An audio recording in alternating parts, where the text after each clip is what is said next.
Ils ne naissent pas dans le royaume. Régime.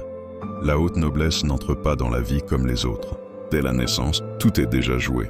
Naître prince du sang, duc ou grand seigneur, c'est hériter d'un nom qui ouvre toutes les portes. Avant même de parler, l'enfant possède déjà des terres, des titres, des revenus, parfois même des charges promises. Son baptême n'est pas une simple cérémonie, c'est un événement politique. Le roi peut être parrain. Les plus grands noms assistent. Le sang compte plus que le mérite. L'enfance se fait entourer de précepteurs. Latin, histoire. Généalogie, on n'apprend pas à travailler. On apprend à commander, à se tenir, à parler au roi sans trembler.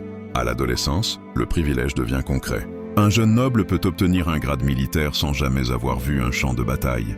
Il peut être officier, colonel, parfois général, par naissance. Dans l'Église, c'est la même chose. Un cadet de grande famille devient évêque ou abbé sans vocation particulière. À la clé, des terres, des rentes, du pouvoir.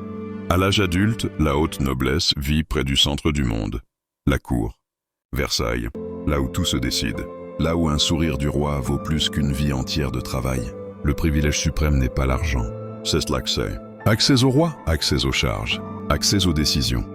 La haute noblesse ne paie presque pas d'impôts. Elle est jugée par des tribunaux spéciaux. Elle peut obtenir des lettres de grâce, échapper à certaines peines, contourner la loi. Même l'échec est protégé. Un noble ruiné peut être secouru par une pension royale. Un noble disgracié peut revenir. Un noble condamné ne tombe jamais comme un paysan. Le mariage n'est pas une affaire de cœur. C'est une alliance entre fortune, entre lignées, entre pouvoirs. On se marie pour conserver le rang, pas pour être heureux. Et quand vient la mort, le privilège ne disparaît pas.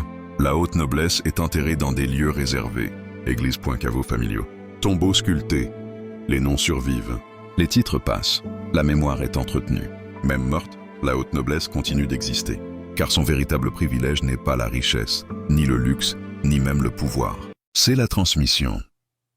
La certitude que tout recommence, encore et encore, dans la même famille. Jusqu'au jour où le peuple comprendra une chose simple. Dans un royaume où la naissance décide de tout, la colère finit toujours par décider du reste. Abonne-toi pour que la mémoire de notre histoire continue de vivre.